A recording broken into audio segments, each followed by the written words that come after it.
Hi అండి, అందరూ ఎలా ఉన్నారు? బాగున్నారా? నేను బాగున్నానండి. మనం చిప్స్ తింటాం. చిప్స్ బయట నుంచి కొనుక్కుంటాం. చిప్స్ తింటూ ఉంటాం. చేతిలో 2 పెట్టుకుంటాం, తినేస్తాం. లేదా కప్‌లో 2 ఏసుకుంటాం, తినేస్తాం. లేదా టమాటో సాస్‌తో నంచుకుంటాం. అవునా కదా? కానీ చిప్స్ అనేవి మనం చూసారు కదా ఎంత బాగున్నాయో చిప్స్.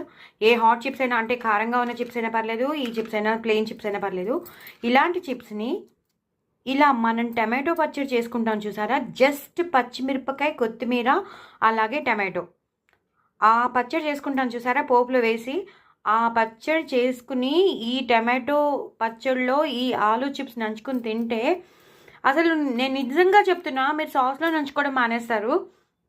కంపల్సరీ ప్లేట్ తెచ్చుకుని ప్లేట్‌లో ఈ చట్నీ కంపల్సరీ ఆ చట్నీ చేసుకుంటారు. ఆ చట్నీ చేసుకుని ఈ చిప్స్ నంచుకుని తింటారనమాట. అంత బావుంటుంది. పిల్లలకి కూడా ఇస్తారు. పెద్దవాళ్ళు కూడా తింటారు. అంత బావుంటుంది. కంపల్సరీ వేరే ఏ పచ్చడి, అంటే వేరే వేరే వెజిటబుల్స్ కలిపేసేసి ఆ పచ్చళ్ళు కాదు. జస్ట్ టమాటో అండ్ పచ్చిమిర్చి అండ్ కొత్తిమీర. నేను ఈ ఈ ఈ చట్నీ రెసిపీ నేను షేర్ చేశాను కాబట్టి మీరు ఇలాగే నేను చెప్పినట్టు చేసేసుకోండి. ఇలా చిప్స్ తెప్పించుకుని ఈ చిప్స్‌ని ఇలా నంచుకొని తినండి. హాట్ ఉన్నా పర్లేదు. కారమైన చిప్స్ అయినా బావుంటాయి. ఈ ప్లెయిన్ చిప్స్ అయినా బావుంటాయి. అద్దిరిపోతాయి. అసలు ఎంత బావుంటాయంటే ఒకటి తర్వాత ఒకటి, ఒకటి తర్వాత ఒకటి, ఒకటి తర్వాత ఒకటి అలా తింటూనే ఉంటారు. నాన్ స్టాప్‌గా తింటారు. అంత బావుంటుంది. సో, ఒక్కసారి ట్రై చేయండి. నేనైతే ట్రై చేశాను. నాకైతే చాలా ఇష్టం. నాకు చాలా ఇష్టం కాబట్టే నేనెప్పుడు సాస్‌తో తినను. నేనెప్పుడు ఇలాగే ఈ పచ్చడి చేసుకొని తింటాను నంచుకుని. చాలా చాలా చాలా చాలా టేస్టీగా ఉంటుంది. ఈ ఒక్క రోజు మాత్రం మర్చిపోతాం మనం. అంతలా తినేస్తాం. అంత బావుంటుంది. బికాజ్ ఈ 2 కాంబినేషన్ అదిరిపోతాయి.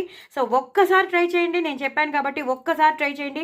దీని రెసిపీ నేను తప్పకుండా షేర్ చేస్తున్నాను కాబట్టి చేసుకోండి, తినండి, ఎంజాయ్ చేయండి. చిప్స్ తెచ్చుకోండి. చిప్స్ కూడా ఇలా నంచుకొని తినండి. చాలా చాలా బావుంటాయి. అద్దిరిపోతాయి. మళ్ళీ మళ్ళీ చేసుకుంటూనే ఉంటారు. మళ్ళీ మళ్ళీ తింటూనే ఉంటారు. ఇలాగే తింటారు. నేను చెప్పిన కాంబినేషన్‌లోనే తింటారు. సో, డూ ట్రై ఇట్ అండి. నా ఛానల్ మాత్రం సబ్స్క్రైబ్ చేసుకోవడం అస్సలు మర్చిపోవద్దు. ఇలా నోట్లో పెట్టేసుకోండి. బాయ్ అండి.